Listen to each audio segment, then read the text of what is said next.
Assalamualaikum warahmatullahi wabarakatuh. Kembali lagi kawan di Legenda Catur Dunia. Seperti biasa di hari Rabu kita akan mencoba melihat turnamen mingguan yang ada di chess.com Title Tuesday edisi pertama bulan Mei kawan. Sambil menunggu event-event utama berikutnya dari turnamen-turnamen dunia, jadi kita akan ulas beberapa game dari Title Tuesday ini. Untuk minggu pertama bulan Mei ini, sesi awalnya ada nama dari Jean-Christophe Duda bersama Hikaru Nakamura bersama Fabiano Caruana kawan. 3 besar posisi di akhir klasemen dengan perolehan poin yang sama 9,5 poin. Untuk posisi di tabelnya chess.com ini tidak bisa jadi acuan kawan siapa yang posisi pertama, kedua, dan ketiga. Bisa berbeda juga dari hasil live gamenya, bisa juga sama di tabel ini kawan. Dan untuk sesi akhirnya kawan ada nama pecatur asal Armenia yaitu Hakobian bersama Aydin Suleymanli dari Azerbaijan kawan, dan Shan Sargsyan juga dari Armenia untuk sesi akhirnya. Dan untuk game yang saya ulas ini saya coba ambil permainannya Jean-Christophe Duda. Kalau Hikaru Nakamura sudah sering kita ulas, permainannya Fabiano Caruana ini juga sering kita ulas kawan di event-event utama. Ataupun Alireza, kemarin sudah kita ulas permainan Alireza. Oke, untuk permainan Jean-Christophe Duda ini kawan saya ambil game ke-7 saat menghadapi Vladimir Fedosev. Dan langsung kita ke papan analisisnya. Dan Jean-Christophe Duda pegang putih mengawali dengan pion D4. Permainan di turnamen mingguan ini menggunakan permainan blitz 3 menit increment 2 detik dengan sistem Swiss 11 babak. Dan biasanya juga ada nama-nama pemain Indonesia yang ikut berlaga kawan. Tadi belum sempat saya lihat sih siapa-siapa saja yang ikut bermain. Kapan hari ada beberapa atlet kita yang juga ikut bermain di Title Tuesday ini. Pion D5 balasan Vladimir Fedosev. Pion C4 Queen's Gambit ditolak dengan permainan Slav Defense pion C6. Kuda F3 variasi modern lain. Dan kuda F6 di sini, kuda C3 dan bertransposisi berubah kembali ke permainan semi Slav defense sekarang. Saya akan sedikit ulangi kawan macam-macam variasi atau jalur-jalur yang bisa kalian pilih saat menghadapi permainan semi Slav dengan struktur piramida pion yang terlihat sangat solid ini kawan. Pilihan utama pada posisi ini yaitu main line-nya adalah pion E3 kawan. Pilihan kedua dengan gajah G5 yang merupakan dua pilihan yang paling banyak dimainkan. Pilihan ketiga pertukaran pion C pukul pion D5 variasi pertukaran kawan. Kalau kalian memilih jalur utamanya adalah dengan pion E3, di sini ada pilihan pengembangan kuda B ke D7 yang paling populer sebanyak 26.000 game. Kalau pion A6 ini hanya sekitar 2.000 gamean, atau gajah D6 ini sekitar hanya 1.000 game saja. Yang paling banyak main line-nya adalah kuda berkembang ke petak D7. Dan di sini ada dua pilihan terbanyak kawan bagi putih. Pilihan pertama adalah menteri C2 atau gajah berkembang ke petak D3 terlebih dahulu.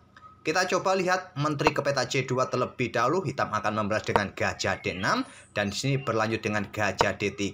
Dan hitam bisa melanjutkan lokir pendek atau rokade pendek. Putih juga bisa melanjutkan rokade pendek juga. Barulah pertukaran pion D pukul pion C4 diambil balik oleh gajah. Dan pion B5 dimainkan setelah gajah mundur. Kebanyakan ke petak E2 bukan ke petak D3 lagi kawan. Dan gajah B7 bisa dilanjutkan atau tadi pion A6. Dan di sini bisa menggeser benteng D1. Oke, kita kembali ke variasi nomor 2 pada posisi seperti ini kawan. Tadi saya tunjukkan variasi utama pada posisi setelah kuda D7 ini menteri C2, dan satu lagi yaitu dengan gajah D3 terlebih dahulu sebelum menteri C2. Ini akan berubah ke dalam permainan Meran sistem kawan. Ya jelas, pion D pukul pion C4 pilihan utama diambil balik oleh gajah, kemudian ada pion B5 dan gajah ini dipertahankan mundur ke petak D7, maksud saya ke petak D3, dan gajah B7 kita sudah masuk ke dalam permainan Meran sistem di posisi ini kawan. Rokade pion A6, itulah bangunan struktur pion sayap menteri settingan dari hitam dalam permainan Meran sistem atau variasi Meran dari semi Slav defense. Oke, kembali lagi ke permainan aslinya kawan, tapi di sini tidak memilih jalur utama dengan pion E3 ataupun variasi pertukaran, tapi memilih variasi gajah G5 kawan. Dan di sini pilihan utama bagi hitam untuk merespon gajah G5 adalah pion H6 atau tetap pengembangan kuda B ke D7 pilihan nomor 2. Bedanya ada sekitar 400 game, pilihan utamanya adalah pion H6 dengan sekitar 5.400 game. Kalau kuda berkembang ke petak D7 di database-nya chess.com sekitar 5.000-an game kawan. Ataupun pertukaran pion dipukul pion C4 ya sekitar 3.000 game. Kalau kalian memilih variasi yang kalem dengan gajah E7 tidak terlalu banyak, ini variasi nomor 4 pilihan hitam untuk merespon gajah G5. Pilihan utama dari Fedoshev dengan pion H6. Dan di sini ada dua pilihan kawan, bertukar dengan kuda F6 atau pertahankan mundur ke petak H4. Dua pilihan yang paling banyak dipilih.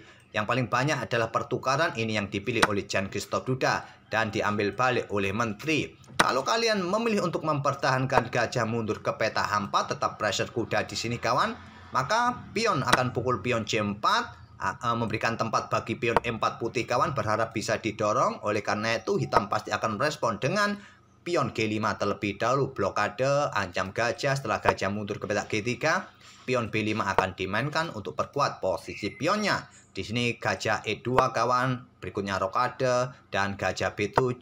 Rokade di langkah berikutnya bisa diambil oleh putih ataupun juga kalian melanjutkan kuda ini ke pusat ke petak E5 atau bermain dengan pion A3. Oke, itulah jika kalian memilih dengan gajah dipertahankan mundur ke petak H4.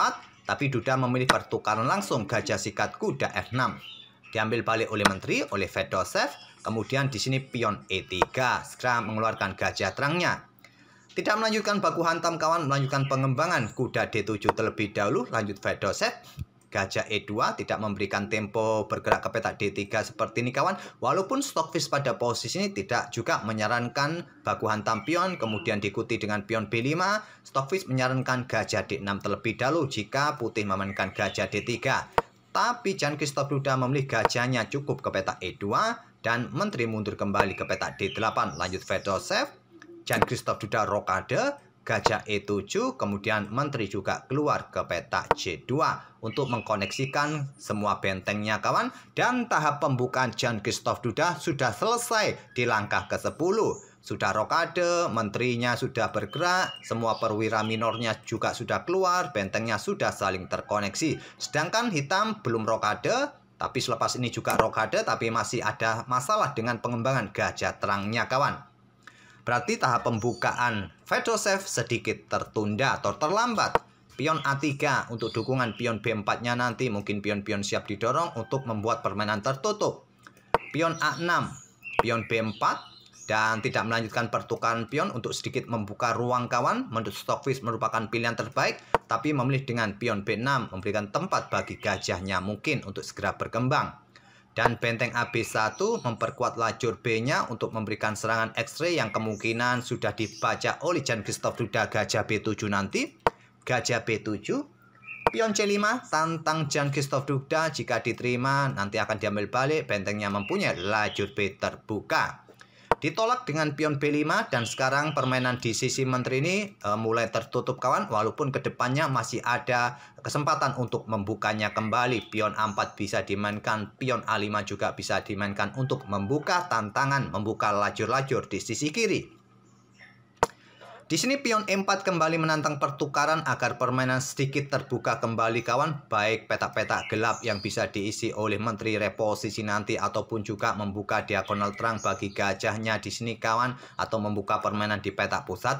Ditolak dengan langkah Menteri C7, gajah D3 di sini dan benteng FD8 perkuat lajur pusatnya kawan. Tapi ditutup oleh Jan Christoph Duda petak pusat. Sisi Menteri sudah tertutup kawan dengan rangkaian pion dari putih, hitam juga seperti itu. Sudah sangat tertutup di petak pusat ataupun sisi Menteri. Kalau sisi Menteri masih punya kesempatan untuk dibuka oleh hitam ataupun putih, tapi petak pusat sementara ini sangat tertutup.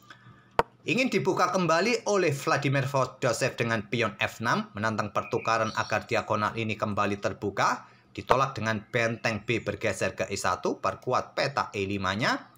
Dan membuka lajur F kawan, pion F pukul pion E5, diambil balik menggunakan pion oleh Jan Christoph Duda. Kalau Stockfish menggunakan kuda kawan, tapi Jan Christoph Duda menghindari untuk pertukaran kuda jika ambil balik menggunakan kuda. Tapi minusnya di sini ada pion yang bisa bebas di lajur D.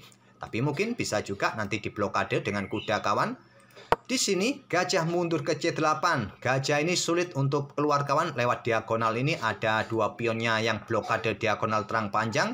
Jadi persiapan dia ingin bermain di diagonal ini, tapi rasanya juga sulit kawan. Coba lihat, ada pionnya juga. Butuh tempo yang banyak untuk mengeluarkan gajah ini untuk mendapatkan diagonal yang terbuka. Sudah sangat jelas putih sudah sangat unggul posisinya kawan, dengan keleluasaan perwiranya yang sudah mulai aktif ini. Coba lihat di sini kuda pun juga sulit untuk keluar kawan. Kalaupun manuver ke sini pun sudah diawasi oleh putih. Ke sini pun masih ada pion. Kalau ke petak F6 masih ada pion kawan. Gajah pun juga begitu. Gajah gelap tidak mempunyai banyak petak kawan. Petak-petak ini sudah dikuasai oleh putih. Sudah sangat jelas putih unggul di posisi ini dalam hal aktifnya para perwira. Menteri bergeser ke E2, coba mulai reposisi dan perkuat petak E5-nya. Benteng F8 digeser kembali untuk menguasai lajur F semi terbuka.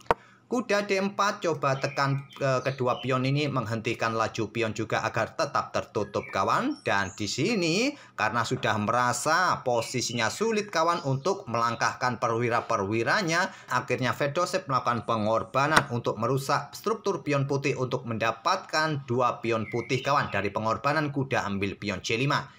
Tapi tidak diambil oleh Jan Christoph Duda. Gajah mundur ke B1 mempertahankan gajahnya kawan. Dan mempersiapkan menterinya juga berada di diagonal terang ini.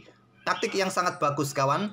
Jika kalian tadi memilih untuk ambil kuda di sini, ya kompensasi yang didapat oleh hitam adalah mendapatkan dua pion. Dan dia akan mempunyai pion masif di sisi menteri ini kawan. Walaupun posisi putih masih baik-baik saja. Tak perlu saya lanjutkan lagi variasi ini. Masih cukup panjang kawan untuk keunggulan hitam di sisi menteri. Putih masih baik-baik saja. Masih tetap unggul kawan. Oke, kembali lagi ke langkah aslinya. Pengorbanan ditolak, gajah mundur ke B1. Dan di sini kawan, menurut Stockfish, langkah terbaik adalah membuat langkah pengorbanan pion kawan. Ataupun benteng bergerak ke petak F5 ini. Untuk blokade diagonal ini. Membuat langkah pertukaran kualitas perwira kawan. Ataupun juga kalau kalian ingin melangkah ya benteng ke petak F4 cari posisi yang aman.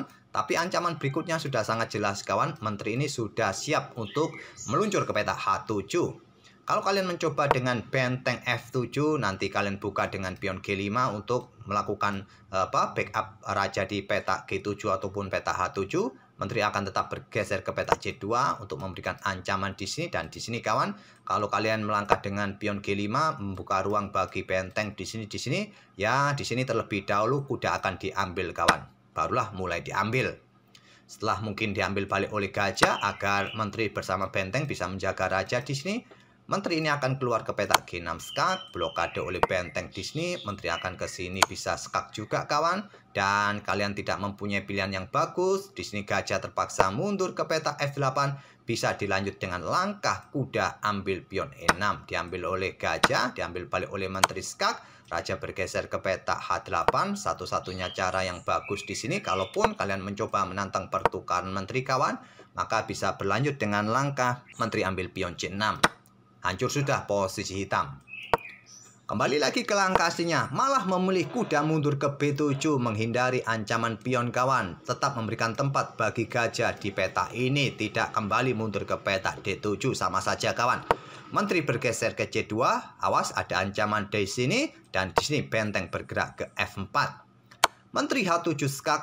Raja bergeser setelah gajah ke G6 ini. Fedosep menyerah di langkah ke-25. Ancamannya jelas kawan, ancaman skak mat. Dua langkah berikutnya.